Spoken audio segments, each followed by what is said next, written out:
আসসালামু আলাইকুম প্রিয় শিক্ষার্থীবৃন্দ, আমরা পূর্বের ক্লাসে মেঘদূত কাব্যগ্রন্থের উত্তর মেঘ এর শ্লোক নাম্বার 84 থেকে 94 পর্যন্ত পড়েছি। এখন আমরা পড়ব 95 নম্বর শ্লোক, যেখানে যক্ষপ্রিয়ার বিরহের কথা উপস্থাপিত হয়েছে। শ্লোক 95। মাল্য ফেলে দিয়ে ভেদেছে এক বেনি বিরহ দিবসের প্রথমে, সাপের অবসানে বিগত সুখ আমি ছাড়াইয়ে দেব তার গ্রন্থি। পরশে কর্কশ কঠিন সেই বেনি গণ্ডদেশ থেকে বারবার, যে হাত ঠেলে দেয় হেলায় এতকাল কাটে না তার নখ পঙ্গক্তি। মাল্য ফেলে দিয়ে ভেদেছে এক বেনি বিরহ দিবসের প্রথমে, অর্থাৎ বিরহ শুরু হওয়ার দিন থেকেই সে ফুলের মালা ত্যাগ করে চুল এক বেনিতে বেঁধে রেখেছে। যক্ষপ্রিয়ার যেদিন থেকে বিরহ শুরু হয়েছে সেদিন থেকে সে সকল প্রকার সাজসজ্জা ত্যাগ করে চুলের মধ্যে এক বেনি করে রেখেছে। সাপের অবসানে বিগত সুখ আমি ছাড়াইয়ে দেব তার গ্রন্থি, অর্থাৎ অভিশাপের সময় শেষ হলে আমি সুখমুক্ত হয়ে নিজে হাতে তার চুলের বাঁধন খুলে দেব। যক্ষ এখানে আশাবাদী যে তার নির্বাসনের সময় শেষ হলে বিরহের অবসানে যক্ষ ফিরে এসে নিজ হাতে তার প্রিয়তমার স্ত্রীর বেনির বাঁধন খুলে দিবে। পরশে কর্কশ কঠিন সেই বেনি গণ্ডদেশ থেকে বারবার। রুক্ষ ও শক্ত, কর্কশ হচ্ছে রুক্ষ, রুক্ষ ও শক্ত হয়ে যাওয়া সেই বেনি বারবার তার গাল স্পর্শ করে, মানে দীর্ঘদিন যে বেনিটি বাঁধা ছিল ফলে সেটি রুক্ষ এবং শক্ত হয়ে গেছে, কারণ তার চুলের বেনি দীর্ঘদিন যাবৎ খোলা হচ্ছে না, যার কারণে রুক্ষ শক্ত হয়ে গেছে, আর সেটি বারবার গালে এসে পড়তেছে এবং বিরক্তির সৃষ্টি করতেছে। যে হাত ঠেলে দেয় হেলায় এতকাল কাটে না তার নখ পঙ্গক্তি, অর্থাৎ যে হাত দিয়ে সে বেনিকে গাল থেকে সরিয়ে দিচ্ছে সেই হাতের নখগুলো দীর্ঘদিন কাটা হয় না। কতটা বিরহ! সে তার নিজের রূপচর্চার প্রতিও অনেকটা উদাসীন এবং এমনকি সে নখও কাটে না। এই শ্লোকে যক্ষের প্রিয়তমার বিরহজড়িত অযত্ন ও সুখের বাহ্যিক চিত্র তুলে ধরা হয়েছে। বিরহ শুরু হওয়ার পর থেকে সে ফুলের মালা ও সাজসজ্জা ত্যাগ করে চুল এক বেনিতে বেঁধে রেখেছে। দীর্ঘদিন সেই বেনি না খোলায় তা রুক্ষ ও শক্ত হয়ে গালে বারবার লাগে, এমনকি নিজের হাতের নখও সে দীর্ঘদিন কাটে না। তবে যক্ষ আশা করে সাপের মানে তার যে নির্বাসন অবসান হলে সে ফিরে এসে নিজের হাতে প্রিয়তমার সেই বেনির গ্রন্থি খুলে দিবে। এখানে বিরহের কষ্টের পাশাপাশি পূর্ণ মিলনের আশাও প্রকাশ পেয়েছে। শ্লোক নাম্বার 96। অসহ বেদনায় কখনো উঠে বসে এমনই বারবার শয্যা তোলে, ভূষণ বর্জিত পেলব তনু তার ন্যস্ত করে সেই অবলা, নবীন জলময় অশ্রু নিশ্চয় মোচন করাবে সে তোমাকেও। অন্তরাত্মায় আর্দ্র যারা প্রায় করুণাশীল তারা সকলেই। অসহ বেদনায় কখনো উঠে বসে এমনই বারবার শয্যা তোলে, অর্থাৎ অসহনীয় বিরহ বেদনায় সে বারবার শয্যা থেকে ওঠে। যক্ষের প্রিয়তমা এতটাই বিরহের কষ্টে শান্তিতে শুয়ে থাকতে পারে না পর্যন্ত বারবার বিছানা থেকে উঠে বসে। তার অস্থিরতা থেকেই বোঝা যায় যক্ষের বিচ্ছেদ তার কাছে কতটা কষ্টকর। ভূষণ বর্জিত পেলব তনু তার ন্যস্ত করে সে অবলা। অবলা শব্দের ভূষণ বর্জিত হচ্ছে অলঙ্কার বিহীন, পেলব তনু মানে কোমল দেহ, অবলা হচ্ছে অসহায় নারী, অর্থাৎ অসহায় প্রিয়তমা অলঙ্কারহীন কোমল দেহটি শয্যার উপর রেখে শুয়ে থাকে। নবীন জলময় অশ্রু নিশ্চয় মোচন করাবে সে তোমাকেও, অর্থাৎ তার চোখের নতুন অশ্রু দ্বারা তোমাকে অবশ্যই কাঁদাবে বা আবেগ আপ্লুত করবে। মানে যক্ষ বিশ্বাস করতেছে যে বিরহিণীর কান্না দেখে সহানুভূতিশীল মেঘের মনও আর্দ্র হয়ে উঠবে। অন্তরাত্মায় আর্দ্র যারা প্রায়ই করুণাশীল তারা সকলেই, অর্থাৎ যাদের মন কোমল ও সহানুভূতিশীল তারা সাধারণত অন্যের দুঃখ দেখে করুণায় আপ্লুত হয়। যক্ষ মেঘকে এটাই বলতে চাইছে যে যারা কোমল হৃদয়ের মানুষ বা সত্তা অন্যের দুঃখে সহজেই সহানুভূতিশীল হয়ে ওঠে। নিশ্চয়ই মেঘ ও তার যক্ষপ্রিয়ার দুঃখ দেখে তার মনও করুণায় আপ্লুত হবে। ব্যাখ্যা। এই শ্লোকে যক্ষ তার প্রিয়তমার অসহনীয় বিরহ যন্ত্রণা ও অস্থিরতার চিত্র তুলে ধরেছে। বিরহের কষ্টে সে বারবার শয্যা থেকে উঠে বসে এবং অলঙ্কারহীন কোমল দেহ নিয়ে শয্যায় পড়ে থাকে। তার চোখের অশ্রু এতই করুণ যে মেঘও তা দেখে আবেগ আপ্লুত হবে। যক্ষের বিশ্বাস, যার হৃদয় কোমল ও সহানুভূতিশীল, সে অন্যের দুঃখ দেখে নিশ্চয় করুণায় আর্দ্র হয়ে ওঠে। শ্লোক নাম্বার 97। তোমার সখী তার স্নেহের সম্ভার, জেনেছি তোমাকেই দিতে চাই, তাই তো অনুমান। প্রথম বিচ্ছেদে এমনই শোচনীয় দশা তার, এ নয় বাচালতা, ভাগ্যবান আমি তা ভেবে অভিমান বশত আমার বিবরণ অচিরে অবিকল আপন চোখে ভাই দেখবে। তোমার সখী তার স্নেহের সম্ভার, জেনেছি তোমাকেই দিতে চায়। অর্থাৎ যক্ষের প্রিয়তমা তার সমস্ত ভালোবাসা ও স্নেহ মেঘের কাছে প্রকাশ করতে চায়, একথা যক্ষ জানে। তাই তো অনুমান প্রথম বিচ্ছেদে এমনই শোচনীয় দশা তার। অর্থাৎ যক্ষ মনে করে প্রথমবারের বিচ্ছেদ বলেই তার প্রিয়তমার অবস্থা এত করুণ হয়েছে। এ নয় বাচালতা, ভাগ্যবান আমি তা ভেবে অভিমান বশত, মানে বাচালতা হচ্ছে বাচাল, যেটা অতিরিক্ত কথা বলা অপ্রয়োজনীয়। অভিমান বশত, অভিমানের কারণে ভেবে, অর্থাৎ যক্ষ অহেতুক কথা বলছে না বা নিজের সৌভাগ্য নিয়ে বড়াইও করছে না, বরং গভীর অনুভূতি ও ভালোবাসা থেকে সে কথা বলছে। মানে সে বলতে চাচ্ছে যে তার প্রিয়তমার প্রতি যে তার গভীর ভালোবাসা ও আত্মবিশ্বাস, সে কথা সে জানে প্রিয়তমা তাকে সত্যিই ভালোবাসে। আমার বিবরণ অচিরে অবিকল আপন চোখে ভাই দেখবে। অর্থাৎ হে বন্ধু মেঘ, তুমি শীঘ্রই আমার বলা প্রিয়তমার অবস্থাটি নিজের চোখে ঠিক তেমনই দেখতে পাবে। ব্যাখ্যা। এই শ্লোকে যক্ষ মেঘকে তার প্রিয়তমার গভীর ভালোবাসা ও বিরহের করুণ অবস্থার কথা জানায়। সে মনে করে প্রথমবারের বিচ্ছেদ বলেই প্রিয়তমার কষ্ট এত তীব্র হয়েছে। যক্ষের কথায় কোনো আত্মপ্রশংসা বা অতিরঞ্জিত নয়, বরং প্রিয়তমার প্রতি তার গভীর ভালোবাসা ও বিশ্বাস প্রকাশ পেয়েছে। সে মেঘকে বলে, অলকায় পৌঁছালে মেঘ নিজ চোখে তার বর্ণিত প্রিয়তমার করুণ অবস্থা দেখতে পাবে। শ্লোক নাম্বার 98। শস্ত্র কুন্তলে রুদ্র বিস্তার, স্নিগ্ধ কজ্জল শূন্য, সুরার পরিহারে ভুলেছে ভ্রুবিলাস, এমন বাম আখি মৃগাক্ষীর। তোমার আগমনে ঊর্ধ্ব কম্পনে যে শোভা করি তার অনুমান, তুলনা সে রূপের ক্ষুব্ধ মৎস্যের আঘাত চঞ্চল কুবলয়। শস্ত্র কুন্তলে রুদ্র বিস্তার, স্নিগ্ধ কজ্জল শূন্য। শস্ত্র হচ্ছে আলগা বা এলোমেলো, কুন্তল হচ্ছে চুল বা কেশ, আর স্নিগ্ধ হচ্ছে মসৃণ বা উজ্জ্বল। কজ্জল মানে কালো, শূন্য মানে বিহীন। স্নিগ্ধ কজ্জল হচ্ছে মসৃণ বা উজ্জ্বল কাজল বিহীন। অর্থাৎ এলোমেলো চুলের কারণে তার চোখের সৌন্দর্য ঢাকা পড়েছে এবং চোখে তার স্নিগ্ধ কাজল নেই। সুরার পরিহারে ভুলেছে ভ্রুবিলাস, এমন বাম আঁখি মৃগাক্ষীর। মৃগাক্ষী হচ্ছে হরিণের মতো সুন্দর চোখের অধিকারিণী নারী।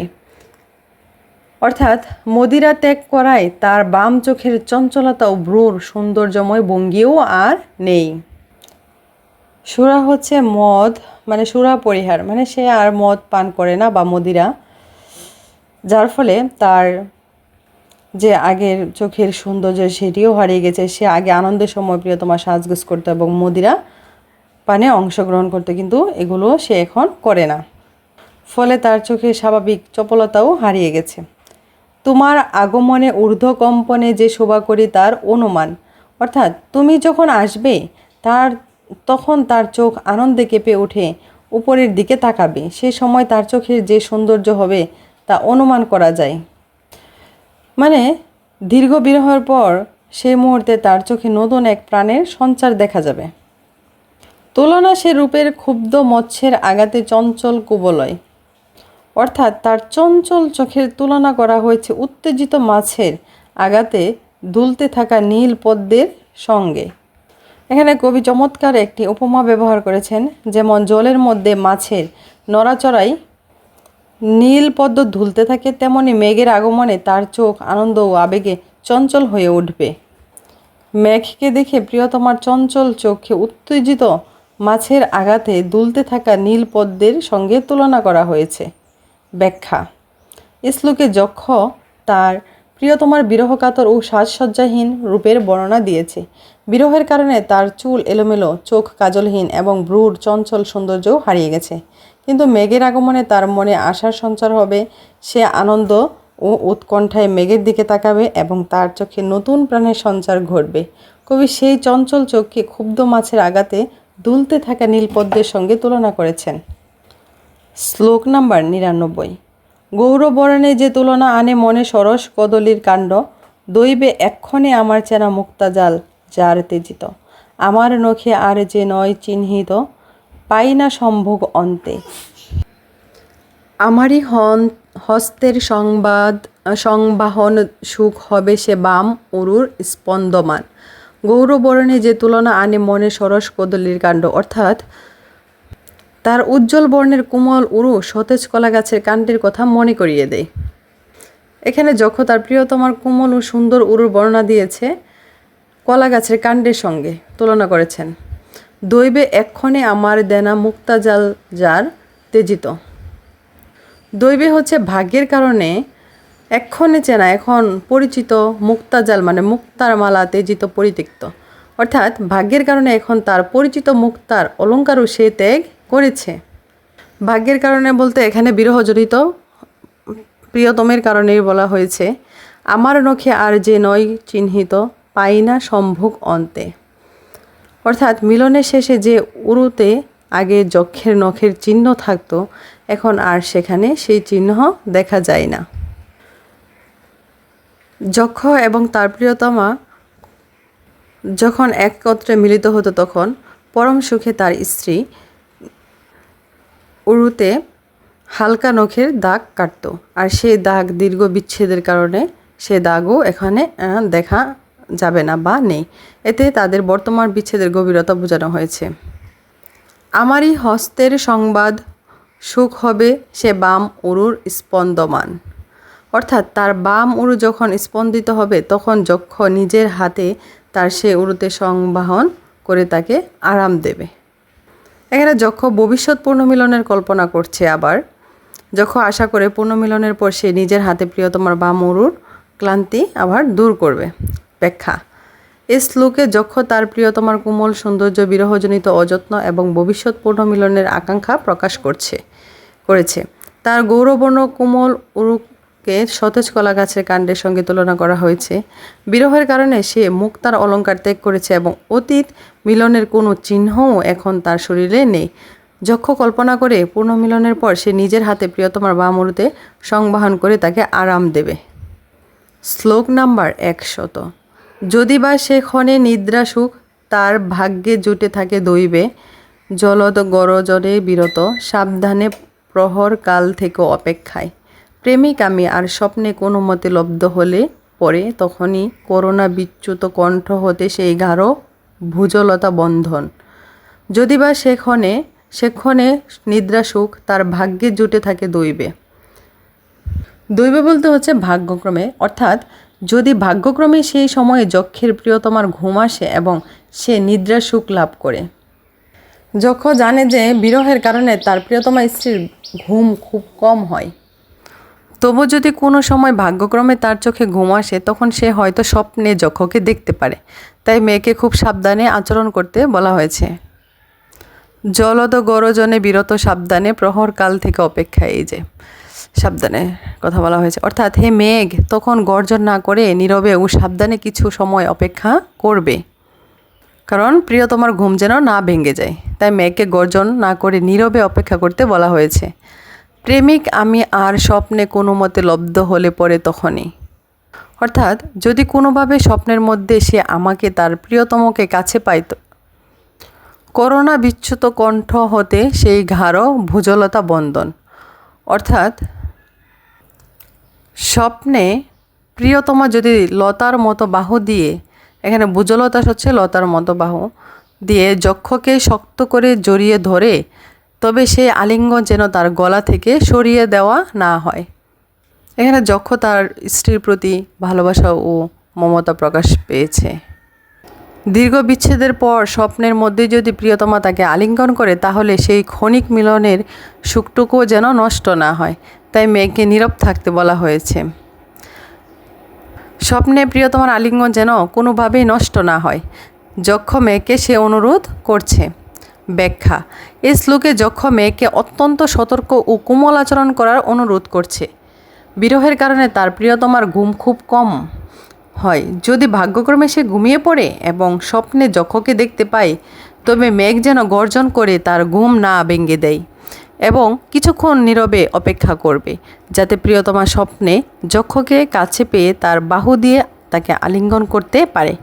এখানে বিরহের গভীরতা, ভালোবাসা, মমতা এবং স্বপ্নের মিলনের আকাঙ্ক্ষা অত্যন্ত আবেগময়ভাবে প্রকাশ পেয়েছে। শ্লোক নাম্বার 101। তোমার জল ভারে শীতল পরশন বাতাসে মানিনীরে জাগিয়ে আনন্দে তার মুখে মালতী মুকুলের সদ্য বিকশিত আশ্বাস। লুকুবে বিদ্যুৎ যখন সে তোমায় দেখিবে অনিমেষে জানালায়, তোমার ধ্বনিরূপ বচনে ধীরে ধীরে বলবে এই মতো বার্তা। তোমার জল ভারে শীতল পরশন বাতাসে মানিনীরে জাগিয়ে, অর্থাৎ হে মেঘ, তোমার জলপূর্ণ দেহ থেকে আসা শীতল বাতাস দিয়ে অভিমানিনী প্রিয়তমাকে জাগিয়ে তুলবে। যক্ষ মেঘকে বলছে তার প্রিয়তমা যদি ঘুমিয়ে থাকে, তাহলে মেঘ যেন তার জলকণা মিশ্রিত শীতল বাতাস দিয়ে তাকে কোমলভাবে জাগিয়ে তোলে। কারণ বিরহীর মনে মেঘের শীতলতাটা কষ্টের মধ্যে একটু স্বস্তি এনে দিবে। আনন্দে তার মুখে মালতী মুকুলের সদ্য বিকশিত আশ্বাস, অর্থাৎ মেঘকে দেখে তার মুখে সদ্য ফুটে ওঠা মালতী ফুলের কুঁড়ির মতো আনন্দ ও আশার ভাব প্রকাশ পাবে। কারণ দীর্ঘদিন বিরহের পর মেঘের আগমন তার মনে নতুন এক ধরনের আশার সৃষ্টি করবে। বিষণ্ণ মুখে তার তখন আনন্দ ফুটে উঠবে। আর সেই আনন্দকে কবি সদ্য ফুটতে শুরু করা মালতী ফুলের সঙ্গে তুলনা করেছেন। লুকোবে বিদ্যুৎ যখন সে তোমায় দেখিবে অনিমেষে জানালায়, অর্থাৎ যখন প্রিয়তমা জানালায় এসে পলকহীন চোখে মেঘের দিকে তাকাবে, তখন সে মেঘ নিজের বিদ্যুৎকে আড়াল করে রাখবে। কারণ যখন বজ্রপাত বা বিদ্যুৎ চমকায়, তখন যেন প্রিয়তমা ভয় বা অস্বস্তি না পায়। তাই মেঘকে বিদ্যুৎ আড়াল করতে বলা হয়েছে। তোমার ধ্বনিরূপ বচনে ধীরে ধীরে বলবে এই মতো বার্তা, অর্থাৎ মেঘ তার গম্ভীর অথচ কোমল কণ্ঠস্বরের মতো ধ্বনিতে ধীরে ধীরে যক্ষের সংবাদ জানাবে। এখানে যক্ষ চায় মেঘ যেন ভয়ঙ্করভাবে গর্জন না করে, বরং কোমল ও ধীর স্বরে তার প্রিয়তমার কাছে যক্ষের বার্তা পৌঁছে দেয়। এই যে 102 নম্বর শ্লোকের মধ্য থেকেই যক্ষের বার্তা শুরু হয়। ব্যাখ্যা: এই শ্লোকে যক্ষ মেঘকে তার প্রিয়তমার কাছে বার্তা পৌঁছে দেওয়ার পদ্ধতি বলে দিচ্ছে। মেঘ যেন তার জলপূর্ণ দেহ থেকে আসা শীতল বাতাস দিয়ে বিরহিণীকে জাগিয়ে তুলে। মেঘকে দেখে তার বিষণ্ণ মুখে নতুন আশা ও আনন্দ ফুটে উঠবে। সে যখন জানালায় এসে পলকহীন চোখে মেঘের দিকে তাকাবে, তখন মেঘ যেন বিদ্যুৎ আড়াল করে রাখে এবং কোমল ও ধীর ধ্বনিতে যক্ষের সংবাদ জানায়। 102 নম্বর থেকেই যক্ষের আত্মঘোষণা, অর্থাৎ যক্ষ মানে সে কে, কার দূত হয়ে মেঘ যক্ষপ্রিয়ার কাছে গিয়েছে, তার প্রেরক কী অবস্থায় আছে, এই জরুরি খবরগুলো প্রথমে জানানো হলো। 102 এবং আমরা শ্লোক বিন্যাসে পড়ে আসছি 102, 104 থেকে 6 পর্যন্ত মেঘের আত্মঘোষণা থাকবে। মেঘ যক্ষপ্রিয়ার কাছে তার নিজের আত্মঘোষণা বলবে, কারণ সে কার দূত হয়ে এসেছে। শ্লোক নাম্বার 102। জানবে অবিধবা অম্বুবাহ আমি, তোমার বর্তার বন্ধু, হৃদয়ে সমাচার বহন করে তার তোমারই সম্মুখে আগত, স্নিগ্ধ গম্ভীর শননে প্রবাসীর ত্বরান্বিত করি যাত্রা, পথশ্রান্ত যে পতিরা উৎসুক প্রিয়ার বেনিপাশ মোচনে। জানবে অবিধবা অম্বুবাহ আমি, তোমার বর্তার বন্ধু। অবিধবা বলতে যার স্বামী তো জীবিত আর কি। অম্বুবাহ মানে জলবাহী মেঘ। বর্তা হচ্ছে স্বামী, বর্তা স্বামী। বন্ধু হচ্ছে সখা বা প্রিয়জন। অর্থাৎ হে সৌভাগ্যবতী, আমাকে এমন এক জলবাহী মেঘ হিসেবে জানবে যে তোমার স্বামীর বন্ধু। মেঘ প্রথমে কত সুন্দরভাবে তার প্রিয়তমাকে আশ্বস্ত করছে যে সে কোনো অশুভ সংবাদ নিয়ে আসেনি। সে জানিয়ে দিচ্ছে যক্ষ তার বন্ধু এবং তার কাছ থেকেই সে এসেছে। অবিধবা সম্বোধনের মাধ্যমে প্রিয়তমাকে বোঝানো হয়েছে যে তার স্বামী জীবিত আছেন। মেঘ নিজেকে যক্ষের বন্ধু এবং তার স্বামীর কাছ থেকে আসা শুভ দূত হিসেবে পরিচয় দিচ্ছে। হৃদয়ে সমাচার বহন করে তার তোমারই সম্মুখে আগত। অর্থাৎ যক্ষের সংবাদ নিজের অন্তরে ধারণ করে মেঘ সরাসরি তার প্রিয়তমার সামনে এসে উপস্থিত হয়েছে। স্নিগ্ধ গম্ভীর শননে প্রবাসীর ত্বরান্বিত করি যাত্রা। স্নিগ্ধ হচ্ছে কোমল, শনন শব্দের অর্থ হচ্ছে ধ্বনি বা শব্দ, ত্বরান্বিত মানে দ্রুতগামী করা, প্রবাসী দূরে অবস্থানকারী ব্যক্তিদেরকে বোঝানো হয়। অর্থাৎ মেঘের কোমল ও গম্ভীর ধ্বনি দূর প্রবাসে থাকা স্বামীদের দ্রুত প্রিয়জনের কাছে ফিরে আসার আকাঙ্ক্ষা জাগায়।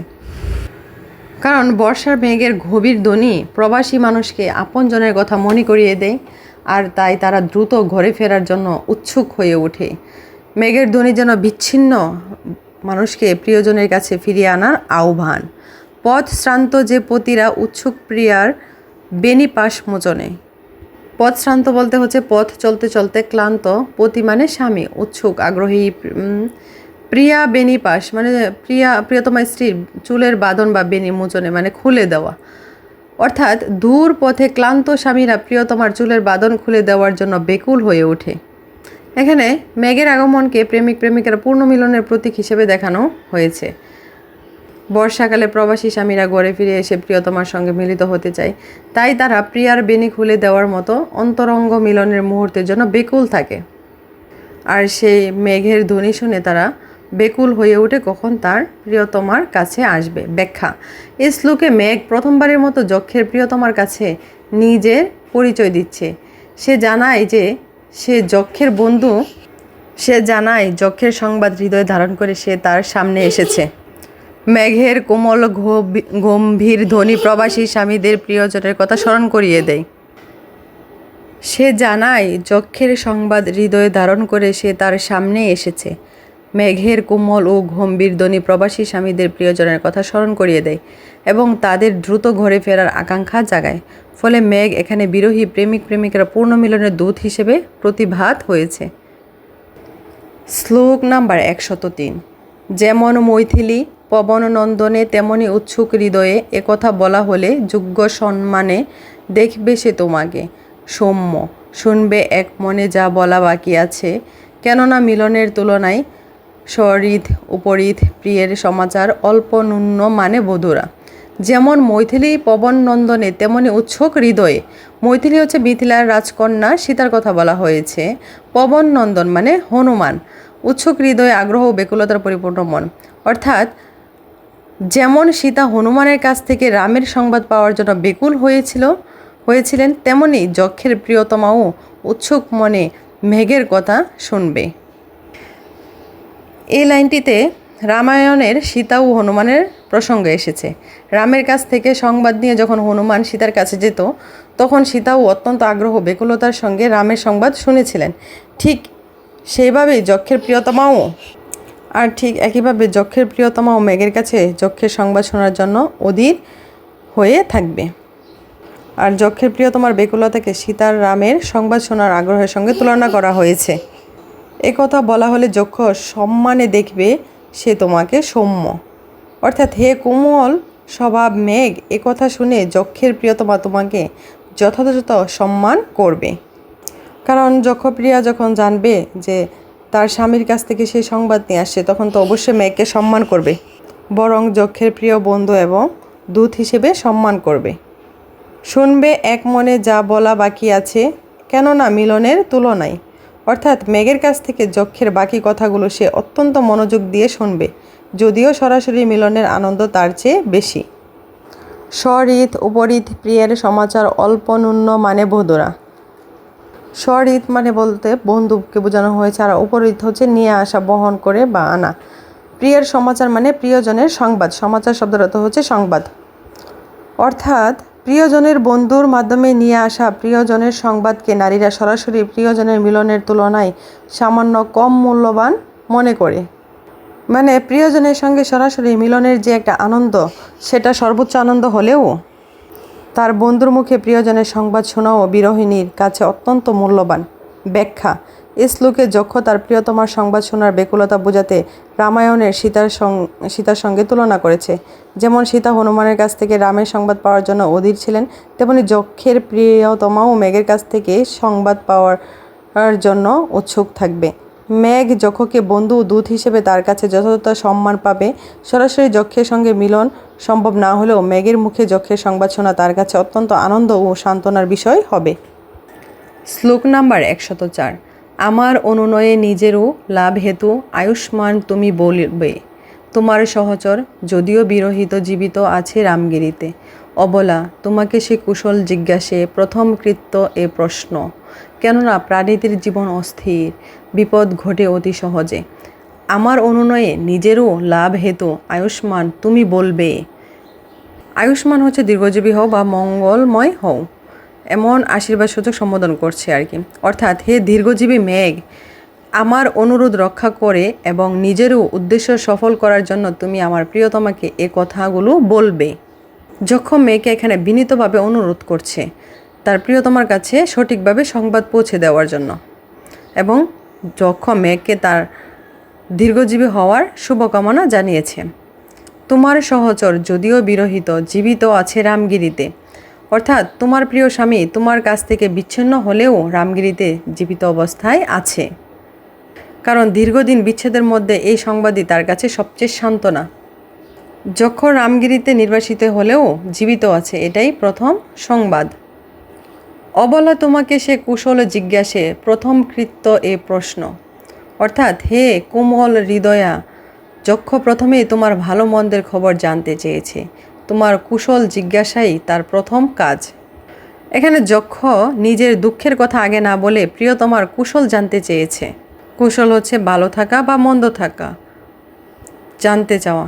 এতে তার প্রিয়তমার প্রতি গভীর ভালোবাসা ও আত্মত্যাগের মনোভাব প্রকাশ পেয়েছে। সে দূরে থেকেও প্রথমে জানতে চায় তার প্রিয়তমা স্ত্রী কেমন আছে। কেননা প্রাণীদের জীবন অস্থির, বিপদ ঘটে অতি সহজে। অর্থাৎ মানুষের জীবন অনিশ্চিত ও ক্ষণস্থায়ী, যে কোনো সময় সহজে বিপদ ঘটতে পারে। যক্ষ জানে মানুষের জীবন অত্যন্ত অনিশ্চিত, কখন কি বিপদ ঘটে কেউ জানে না। আর তাই প্রিয়জনের সঙ্গে যোগাযোগ হলে প্রথমে তার জীবিত থাকা ও কুশলের খবর জানতে চাওয়াটাই স্বাভাবিক। এ ভাবনার মধ্য দিয়ে যক্ষের প্রিয়তমার জন্য অত্যন্ত গভীর উদ্বেগ প্রকাশ পেয়েছে। ব্যাখ্যা: এই শ্লোকে যক্ষ মেঘকে তার প্রিয়তমার কাছে পৌঁছে দেওয়ার জন্য প্রথম ও সবচেয়ে গুরুত্বপূর্ণ সংবাদটি বলে দিচ্ছে। মেঘ প্রথমে জানাবে যে যক্ষ বিরহে কাতর হলেও রামগিরিতে জীবিত আছে। এরপর প্রিয়তমার কুশল জানতে চাইবে, কারণ মানুষের জীবন অত্যন্ত অনিশ্চিত এবং যে কোনো সময় বিপদ ঘটতে পারে। নিজের দুঃখের কথা বলার আগে প্রিয়তমার কুশল জানতে চাওয়ার মধ্য দিয়ে যক্ষের গভীর প্রেম, উদ্বেগ ও আত্মবিসর্জনের মানসিকতা প্রকাশ পেয়েছে। আমরা আজকে এতটুকু পর্যন্তই পড়ব, পরবর্তী ক্লাসে আমরা পুরোটা শেষ করব। এতক্ষণ আমাদের সাথে থাকার জন্য ধন্যবাদ। অবশ্যই ক্লাসটি উপকারে আসলে সাবস্ক্রাইব, লাইক, কমেন্ট, শেয়ার করতে ভুলবে না।